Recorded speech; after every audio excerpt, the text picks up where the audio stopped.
the dad, I'm the mom of this delightful young lady you're about to hear from. Her name is Rebecca Lerch. And Rebecca has been a delight since the day she was born. And she was actually prophesied to us that we would have a third. And so God has had quite a plan in mind for her. And so bringing the opportunity today to come forth and just share a little something that God's put on her heart is quite a treat. And it's fun for Craig and I to see how God's working in her life, especially in the area of herbs, and she's going to tell you all about that. So Rebecca, come on up. Love you. You'll be great. All right. You can use the mic or tip it up, whatever you want to do there. Okay, that's fine. All right. So I'm gonna kind of make a little disclaimer. I have never done anything like this before. So bear with me. But essentially what I want to talk to you guys about is, first of all, it's coming from a student. It's not coming from anybody who's certified or anything like that. This is just a pet project that then snowballed with God being like, "Go do the thing. It's okay." So I made myself a little script to keep myself on track here, because I'm usually the church mouse that's like under the pew in the very back of the space. So you guys are just bear with me. But essentially, the way that I came up to working with herbs as a tool to get better has everything to do with God deciding that, you're asking me to heal that, but I'd rather you learn how it gets healed over time instead. So to kind of back up a little bit, about 2 years ago, I knew just about the same kind of level of knowledge of herbs as anybody else. Peppermint tea for a tummy ache, honey for a sore throat kind of stuff, Ricolas, all that. But Tamiflu, which we find out isn't really working very well. I have something that actually works better than that if anybody's interested. But yeah, after that, I'm doing my job, I'm doing my work the best that I can, and I start getting recurring sinus infections that just won't leave me be. They just keep coming back and coming back and coming back no matter what I do. And about that same year, it was a year ago, that I found out the place I was working at the time had this really terrible mold infestation that no one fixed. Wow. They just covered it up and covered it up and ignored it and ignored it. And I had to be the frog with 3 legs. I was the one where it showed up the most, but my coworkers had also noticed. And long story short, unfortunately, unfortunately, nothing had really come of fixing it. It was gonna stay hidden, quote unquote, if you know what I mean. And to call anybody to the carpet for it would have cost money that none of us really had, so we kind of just dealt with it. And in the midst of that, you start seeing more and more problems come up. And for me, it's some kind of gastrointestinal something or other that just has not left me be ever since. I've been dealing with this for over a year now. And your first thought is, why don't you go to a doctor about it?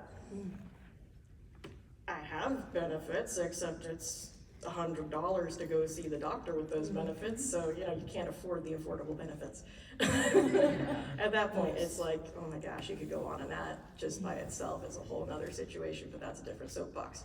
So when it comes down to it, you're in pain, you're dealing with a bunch of stuff that you don't know how to deal with, and you're just grasping for anything. So you're saying to God, God, please just make this better. How do I get better? Please make me better. And he said, without really saying it, because I don't really hear specifically, like, and the Lord said, kind of stuff. I always get a, hey, you should go check that out, kind of thing for myself. So he says, hey, go look into, those herbs that you like checking out every so often and figuring out how to take care of yourself with that. I'm like, all right, I'll figure out what I can.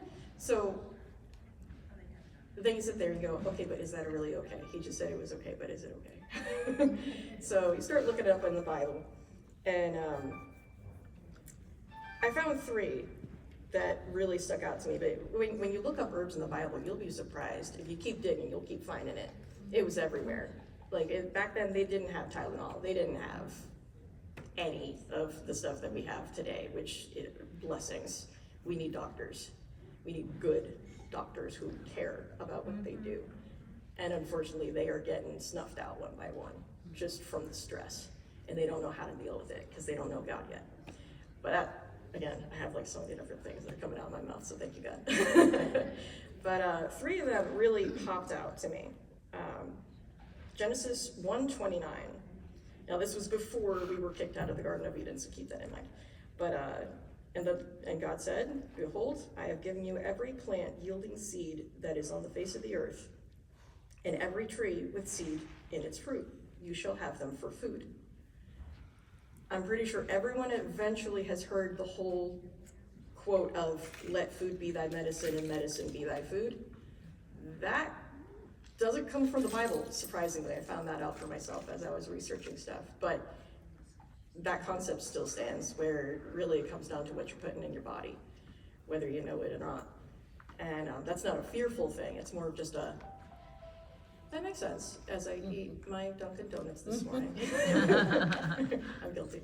But just hearing that, and when you read a different version of the Bible, it will actually mention herb versus plant. That is the word that they use for it. And you could sit on that and kind of think about that for a while, all day really. But to move on along, this one's a bit more kind of to the point that I appreciate, and actually I have an example with me here. Numbers 9:11. In the 2nd month, on the 14th day at twilight, they shall keep it, as in the Passover, back when they were in the middle of the wilderness, the Israelites. And they shall eat it with unleavened bread and bitter herbs.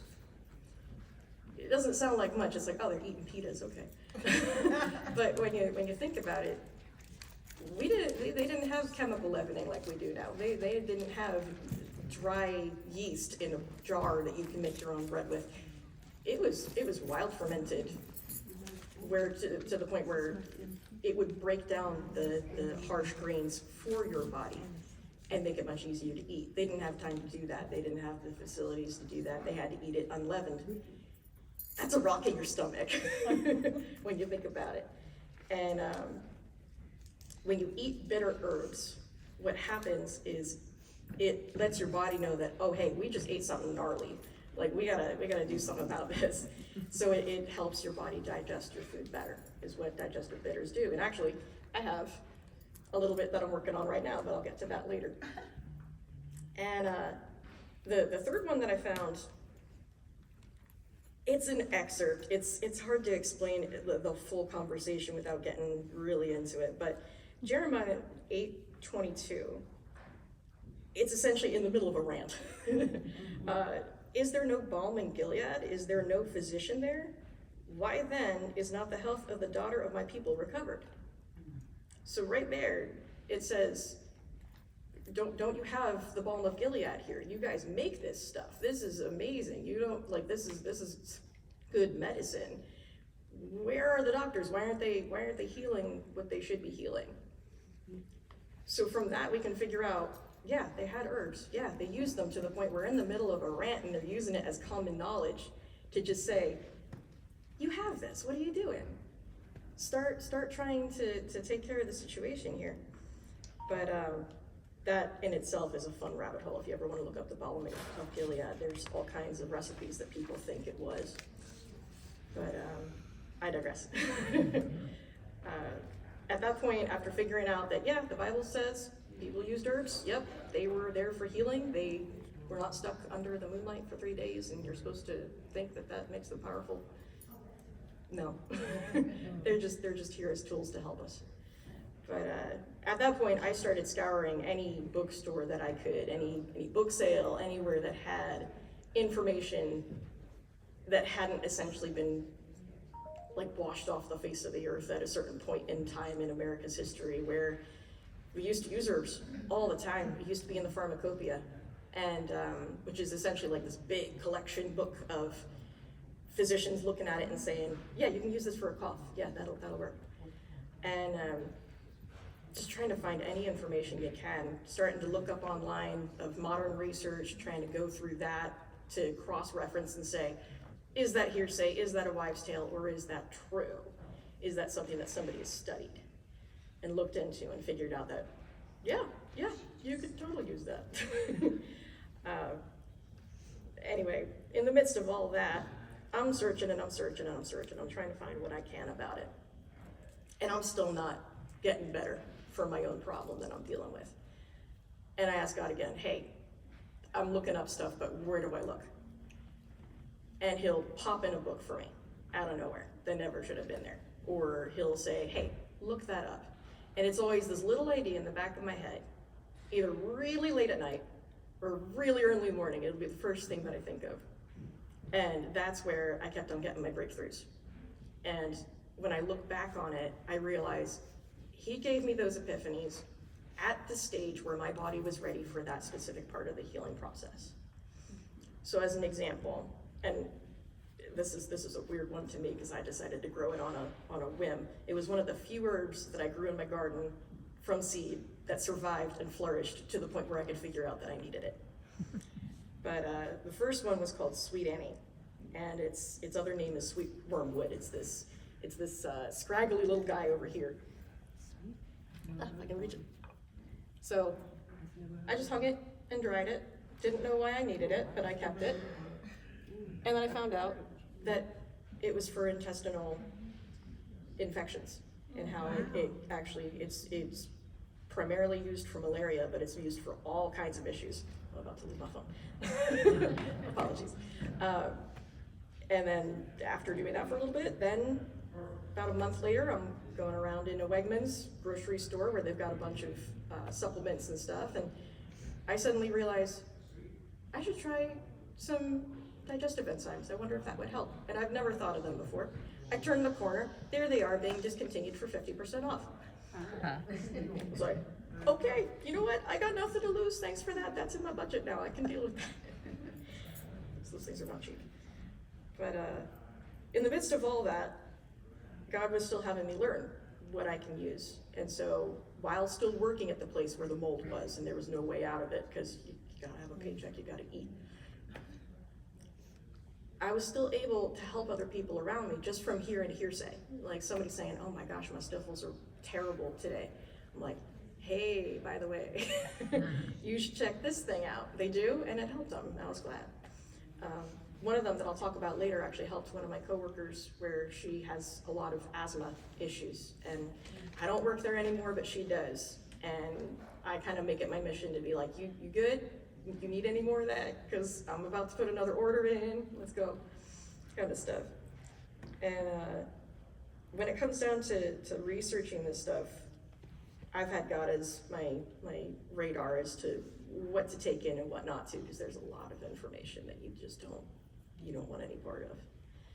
But thankfully, he's been really good about showing me what sources are good, what sources are bad, which ones to absolutely drop, and the other ones to take that one little grain of salt out of and know that's what I'm supposed to keep of it.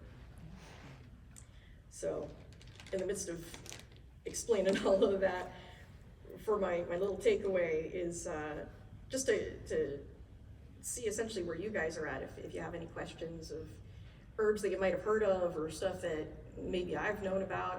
I'm a self-taught student of 2 years. I've just been like going down the rabbit hole on this stuff. So I'm happy to share whatever I've found, and I welcome you guys to do your own research. In fact, I want you to, because there could be new info that's been brought to light where it says, okay, maybe not that, maybe try this instead, and go from there.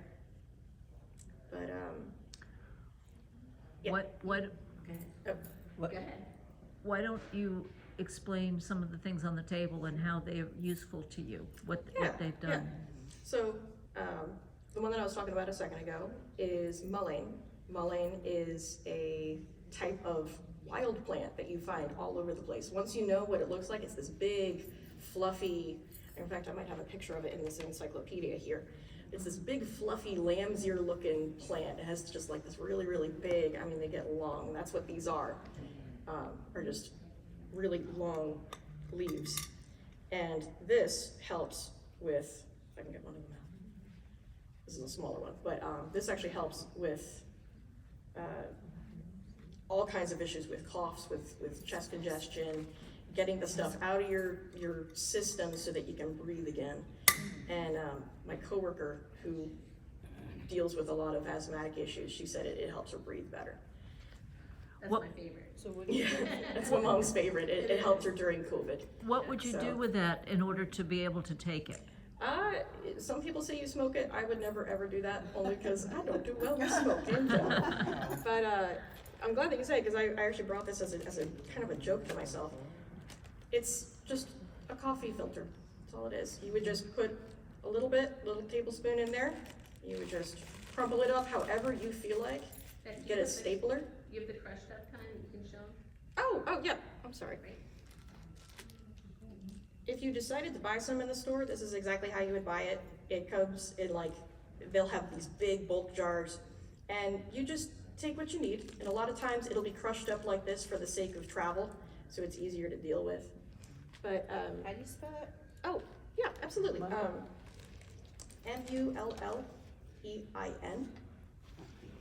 Mullein. I've heard people say mullion, that's how I remember to spell it that way. But, yeah, this stuff's wonderful. Yeah, it's a very light flavor. A lot of these herbs are light. Yeah. The roots can sometimes get a little strong, except for the one that I brought with me. I'll get to that in a second. But yeah, you just staple it after gathering it up, and there you go. You got your tea bag. And if you do composting, you can just pop the staple out, stick it right in the compost bin. It's good to go. Another one that I'd like to mention would be thyme, and that's one that everybody knows because it's the holiday season and everybody puts that in their stuffing.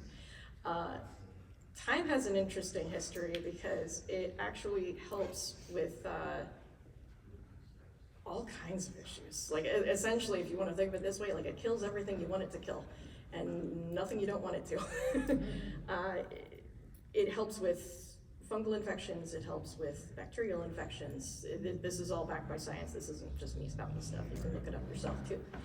And at one point in time during World War I, they actually used to use it as essentially a fumigator. They used to sanitize the air by just burning it and allowing the oil in it, thymol, hence the name thyme, to burn off into the air.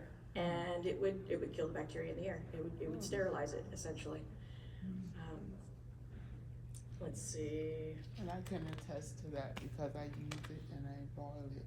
You know what I mean? Yeah. And I use it as a scalp spray because I have eczema.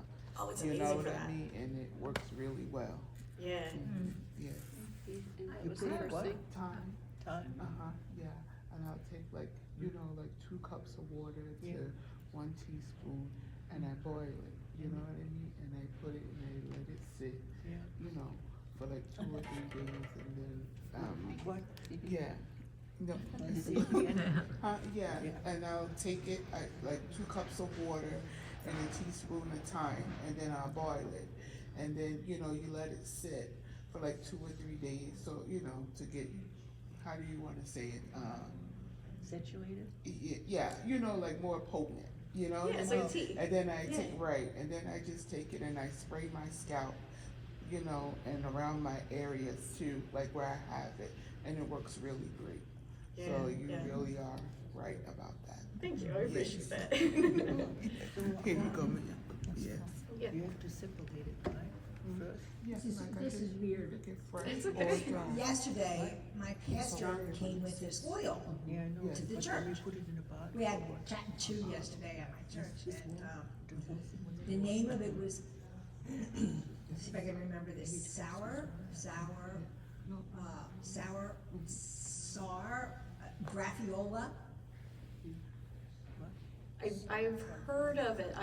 I'll admit this, again, I'm a student, so I don't know everything. My brain's taking up as much info as it can, as fast as it can. And you Most take of my, like 2 drops a day. there you go. Dropperfuls a day. What's it called? I don't even know what it's for. I just knew that if my pastor gave it to her, she studies all the time, stuff like this. And Oh, what does nice. it do? And, so when she brought it in for me, she says, I want you to try this. I said, okay.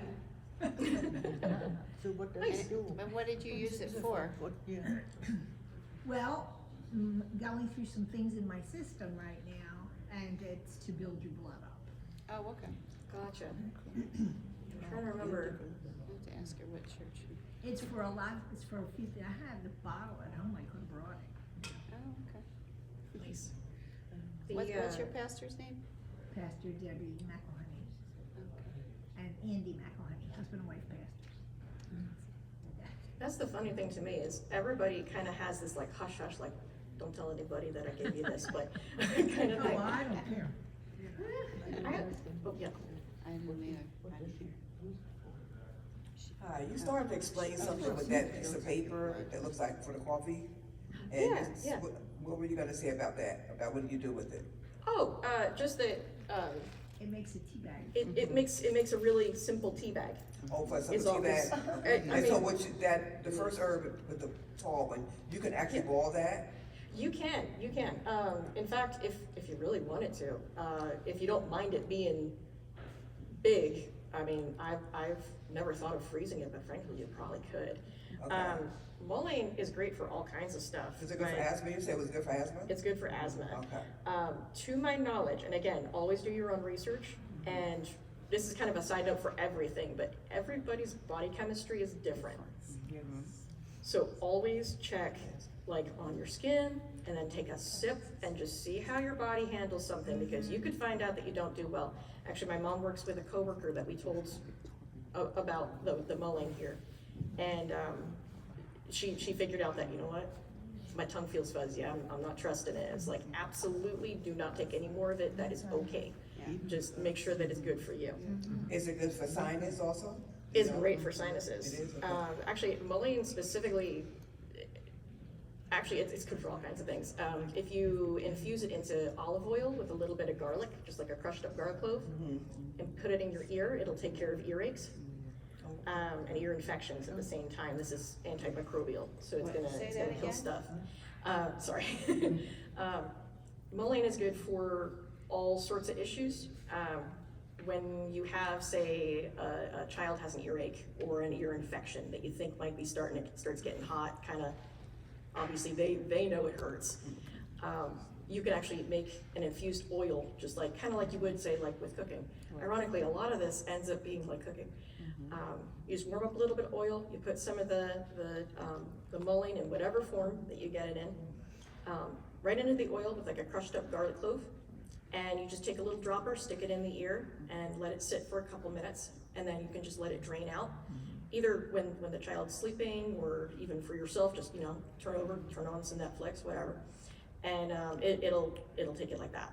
It'll just get rid of it. Did you say you put it with garlic, or it's like doing garlic? You can put it with garlic. The two of them together will actually take care of the infection. It'll just seep right into the skin and take care of it right there. I wish I'd known that years ago. I've also heard of taking an onion, of all things, crushing it up or warming it, and yeah, it's like a compress. Like, that's a thing that's like, yeah, my grandma used to do that. It's Oh, you like, mean just hold the onion to your ear, is that right? Yeah, but You have could, to, yeah. You have to boil it first, the onion, and then Oh. put Yeah. it in kind of a. like a little, like a Pouch. pillowcase or a washcloth. A Yeah, cleaning bag? yeah, really anything. A handkerchief, paper towel, if you felt that brave. I don't know about it falling apart on you or not, but it's a thing. But yeah, going back to the asthma, my coworker definitely has asthma. She has an inhaler, and I told her strictly, do not stop taking your inhaler. Don't do that.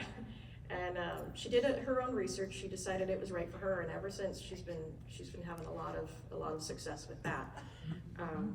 By no means should these take the place of medication, and if you're on medication, double check with your doctor first. I don't want you guys getting into a position where there's a complication that, because I don't know everything, because I'm human, I don't want you guys getting worse. For myself, it helps a lot with the urge to cough, and it allows you to cough up the gunk that's in there that shouldn't be there, because it also thins out that mucus. It works like Mucinex in a way. I have another question. Yeah. Ivermectin, what exactly is that for? Does people take it for breathing and all? Or worms? To be honest, I don't know about ivermectin as a homeopathic kind of situation and a home remedy myself. I have focused more on what God's put in my backyard, and to go on a rabbit trail for a second. In the last year that I learned about herbs and started trying to grow them for medicine for myself, just to be like, I don't need cough medicine, I can just take mullein. There's been like 12 different kinds of quote unquote weeds that have popped up in my garden. And I'm here like an excited little neighbor, like, well, what are you and what do you do? Kind of stuff. And for the ivermectin, I used to work at a different store. I don't want you guys trying to figure out like who's the mess or something, but they sold ivermectin for livestock and cattle, for taking care of pesticide control, essentially, is what ivermectin is necessarily for. When I would think about taking it for myself, I would consider the source, I would consider who made it, I would consider who made it before they stuck their brand on it, because that happens a lot. You see a lot of generics being made from the same company that then splits off into different types. Cat food does that. I'm a cat owner, I've seen that a lot. Where it'll be the exact same thing with a different person's name on it. And that's where I would kind of start looking and start researching it for yourself. I just don't know enough about it. I'm not trying to dodge a question. I just don't want to assume something, be like, oh, I guess that's fine. And then find out years later that's probably not a good idea.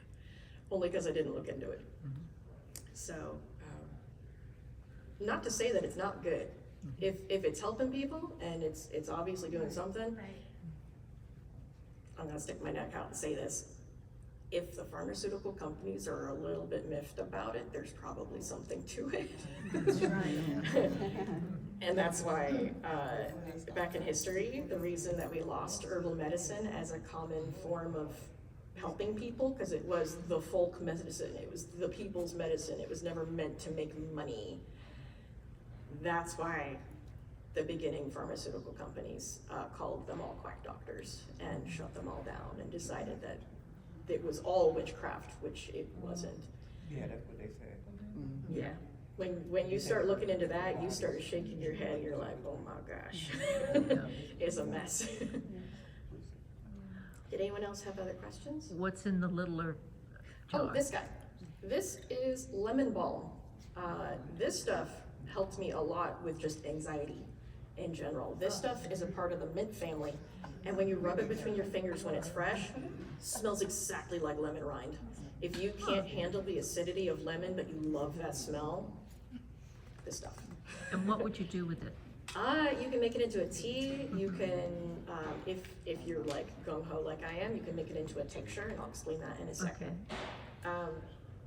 Yeah, you can even use it in food. A lot of people use it in their baked goods because they like that lemony flavor without the acidity, for the sake that, in baking it's all about chemistry. If you add acidity, it makes stuff weird in the recipe, but you can still get that lemon flavor from it.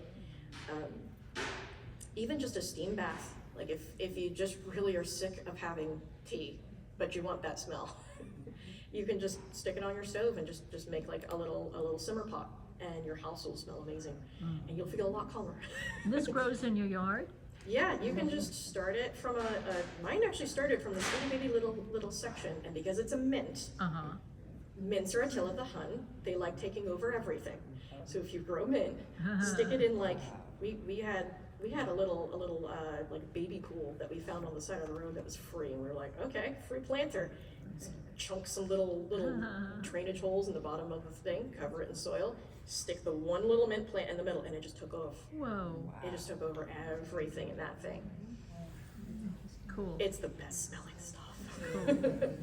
And ironically, this is another little side thing. I have a cat who has a lot of anxiety. He was this little ball of I'm afraid of everything. And on a whim, I decided, here, buddy, you want to smell some of this? Instantly a puddle. He was so happy.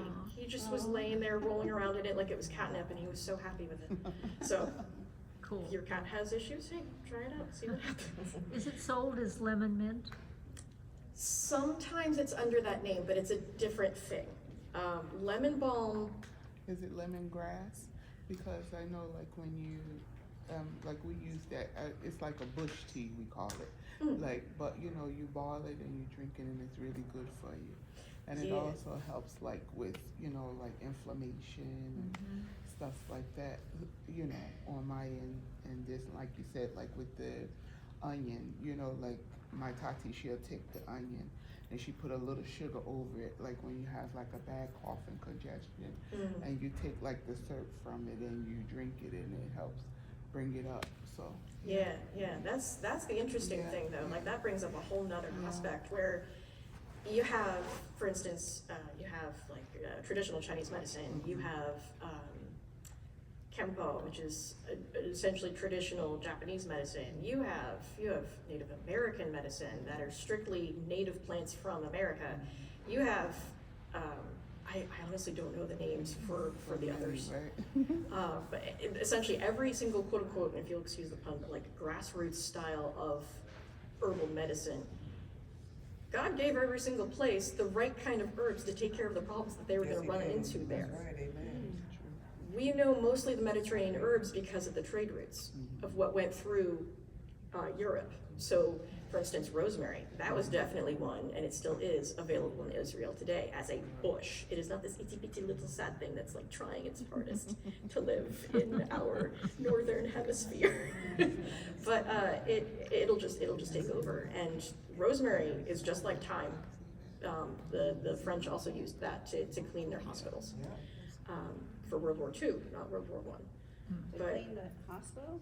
Yeah, it has that kind of strong antimicrobial property where the oils in the rosemary, I think they call it rosmarinic acid, I could be wrong, I'm going off of the top of my head for that. But the oils that make that feel tacky when you feel it and it's really strong smelling, that's the kind that you want to either put in a simmer pot and just let it take over your house if you don't mind it smelling like turkey dinner. That stuff's amazing. That will definitely clean things up. You can also take it as a tea. Not as tasty. You might want to put it with mint to kind of hide the taste a little bit because it's very strong as a tea. But as far as like a bitter, like that's a good bitter herb to try is just actual rosemary. I will say it's a lot more pleasant when it's fresh. When it's dried, it's kind of twiggy. When I make soup and my dad says, "Why are there twigs in my food?" it's the rosemary, so I have to powder the rosemary. But it's what makes chicken soup taste like chicken soup. So, yeah. I don't know how much more time you have back, but I wanted to make sure you get to tell them about the salve. And how Oh, yeah. So when I had mentioned about the mullein oil being used for earaches, you can make a salve where it's essentially like cream but without the water. Like it's not whipped, it's just straight salve. It's actually in this jar here.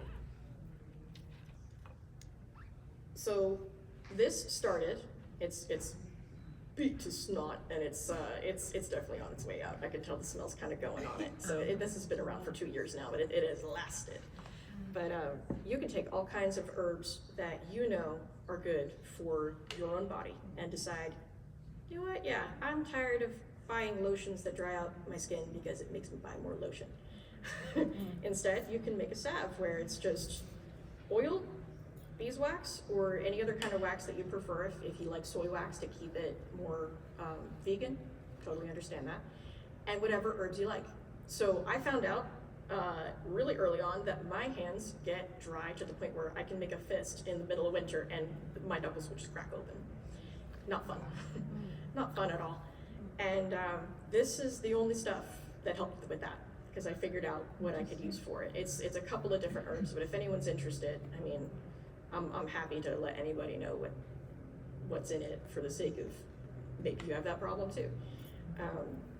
There's one more herb that I'd really like to mention, and it helped me a lot with my gastrointestinal issue that at this point I kind of don't want it to have a name because I don't want to take ownership of it, if that makes sense. Where you say to yourself, oh, well, I have this is my blah, blah, blah, blah.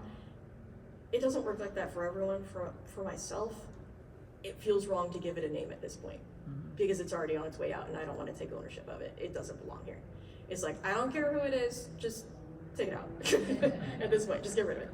But the herb that I want to talk about is called meadowsweet.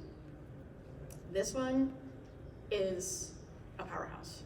This little guy, if anybody knows where aspirin came from, just regular old aspirin, the kind that you chew up for the sake of having a heart attack kind of situation. Back in the day, before aspirin was aspirin, it was Aspiria. Aspiria is the name for meadowsweet. It came from meadowsweet. This little shrubby plant in the middle of a meadow, and it takes care of fevers, it takes care of pain, especially for your stomach. You always see these huge warnings on NSAID medicines, so your acetaminophen, your Aleve, your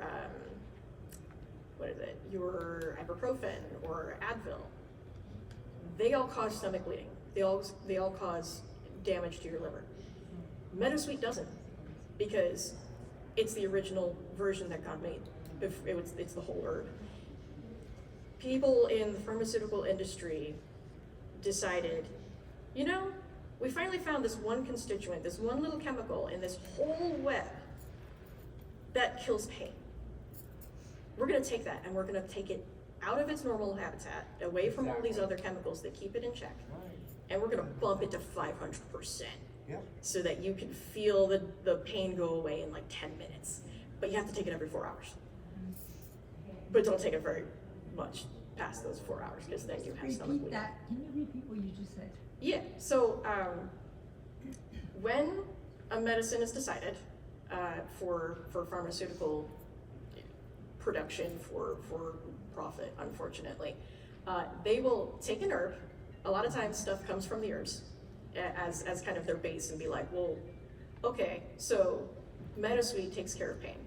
Let's find that one chemical in the plant, in the plant's whole chemical makeup, decide that that's the only part that's important, take it out of its little collection, its web of chemicals that God put together for us, bump that one chemical all the way to like 500% capacity, like just take this thing like way out of the park, make it so strong with nothing else to keep it in check.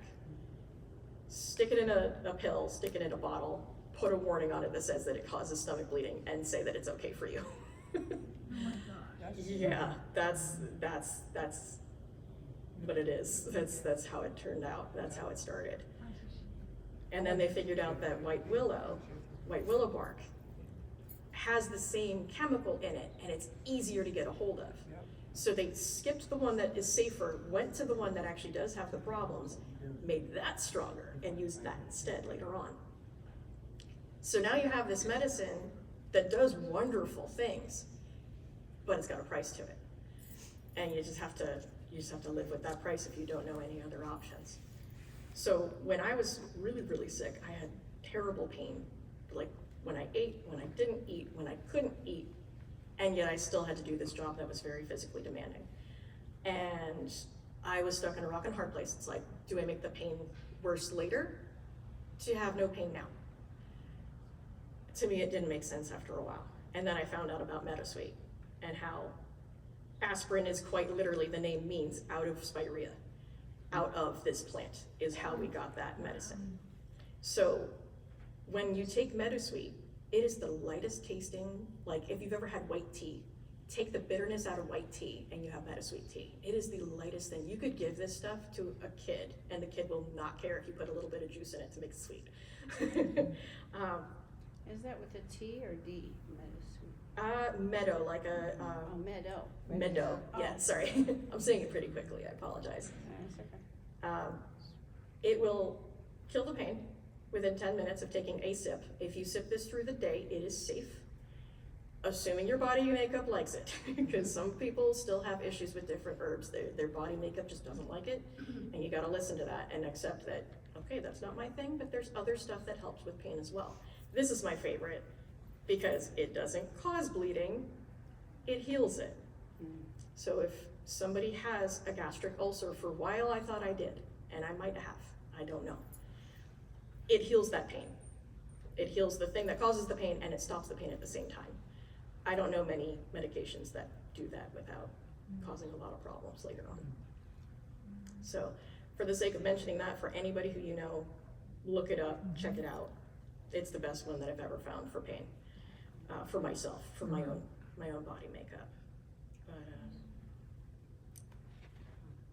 Was there any other questions, or? Oh, I just wanted to say, about the eczema on the hands.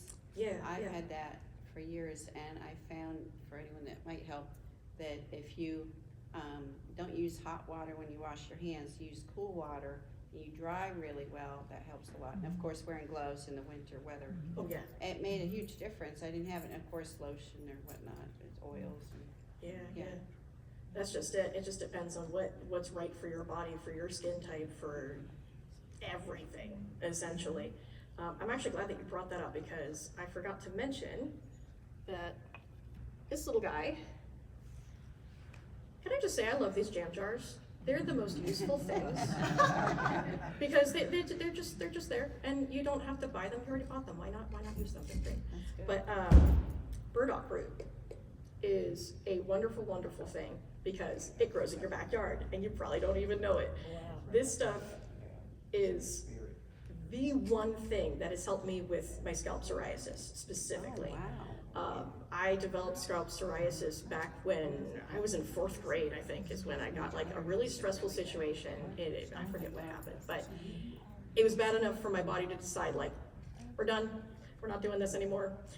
We're gonna cause a rash because we don't know what to do anymore. And this stuff cleans it up for me. You can, this is just the dried root chopped up. You can find this online. You can find this at different health food stores. I actually have a little cheat sheet if anybody's interested of places that I've bought from that is quality. Good things that you can go So for. do you make it a tea or a lotion, or what do you do? You can make it into a tea, you can use it in soups, you can use it in sauces, you can put it in stir fry, you can do anything you like with it. And you can have it raw as well. I don't suggest chewing on the dried stuff. I've tried that when I was desperate. I was like, please give me relief, I don't want my scalp to itch anymore. And what I found works best for myself is just taking a big old jar or a pitcher and making sun tea out of it. If anybody remembers making sun tea with like the grandparents or anything, where you just put a bunch of herbs into a jar, fill it with water, leave it in the sun to warm it up a little bit, or even just stick it in the fridge. It'll do the same thing overnight with it being cold. It doesn't have to be warm at all. And it's a very sweet, earthy taste. I don't know how else to explain it, but I quite like the taste, but then again, I like herby things, so there's that. So you don't have to put it on your scalp. No, it's, you can make a topical tea with it and put it on your scalp, very similar to what you do with the thyme, and it clears it up like that, like it's amazing. Yeah, it's not gone, it'll come back, unfortunately, because it's just how your body processes things. It has to do with your immune system. Yeah.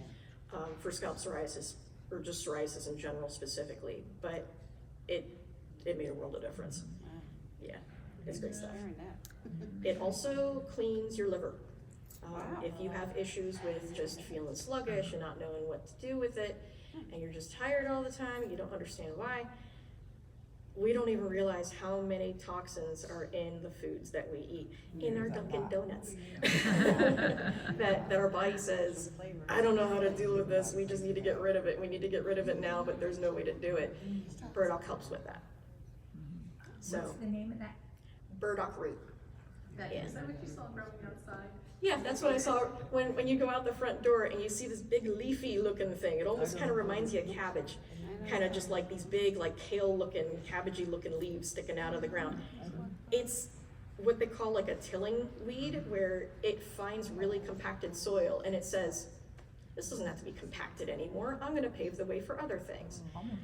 And it puts down this root that goes all the way down. I'm talking like 6 to 12 feet down into the ground, depending if it got that far, if it got that See, I'd that be big. afraid I'd pick it up. And it's just outside right now, just hanging out. So how do you tell when it's the herbal or when it's something that looks like it, you know? Kind of like a look-alike when you're trying to identify If it. you're in the yard or whatever.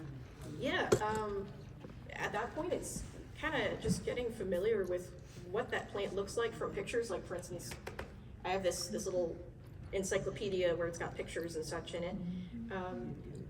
If you're interested in that sort of thing and you don't mind being outdoorsy, I'm not particularly outdoorsy because of the mosquitoes. Mosquitoes like me, I do not like them. And you can look up different guides, like guidebooks on foraging specifically. There's a lot of identification books for weeds in general, and it's always wild plants that we just don't want in our garden. It's essentially what weed means. It doesn't mean anything necessarily bad. Some of them will take over your garden, and others you want to take over your garden because it's like, yes, please, I will billy goat all of that. I will just chew all of it. What do you think about dandelion, eating that or? Dandelion? People pick that. Is amazing. Yeah. It does so many different things based off of what you use. People use the flowers for their skin. They use the leaves for early leaves before they get bitter for their salads, and they will also clean out your liver. In the late summer months, those leaves are the bitterest things you will ever eat in your life. They're the what? The dandelion leaves, when they're old, when they're like an adult plant, after, like around here after May, I would say, is when they start getting really bitter. A lot of people, when they get into herbs, they don't like the bitter stuff, and then they slowly get this taste for it. It's kind of funny, because it happened to me. How about the root? The root You can make a is, tea or something, right? yeah, you can roast the root and use that as a coffee replacement because of the bitterness. For the sake that it's going to essentially do everything that coffee would cause to your body. Coffee can mess up your nervous system because it's just too much stimulation. And yet you still want that little bitter. You want that something in there. And ironically, coffee's kind of the only bitter thing that we drink as Americans a lot of times, unless you're into alcohol, which, you know, hey, moderation. But yeah, it's a panacea. It's just this wonderful herb that does just about anything you could ask it to do, if you look into it far enough. There's books, pretty much any herbalist that you talk to, they're gonna say dandelion, and this is another one, and I'll keep going, so please stop me if I take too long. Yarrow. Yarrow is another one of those herbs that grows wild around here. It's just around. And it's this long, tall, feathery guy with this lovely little umbrella of white flowers. Please look it up before you pick it. There is a look-alike that's very, very dangerous. Yeah, one is poisonous, yeah. Water hemlock, Oh, that's right. and that's the scary one. This You is don't ever wanna touch fascinating it. stuff. I'm just wondering, because we have a Absolutely. good meal here, but I think there's a lot of interest, and if you all would be interested in hearing more and more in depth of what Rebecca is learning, there's a sign-up sheet out by the front where you paid your registration. If we have enough people sign up, I'll host a gathering where Rebecca can expand and expound and maybe take us on a field trip through my backyard. I don't know if I'm that good at foraging yet to be able to do that, but I can give you pictures at the very least. That would be great. That would be, thank you so much, Rebecca. Yeah, and thank you for stopping me because I'll just keep going. So good.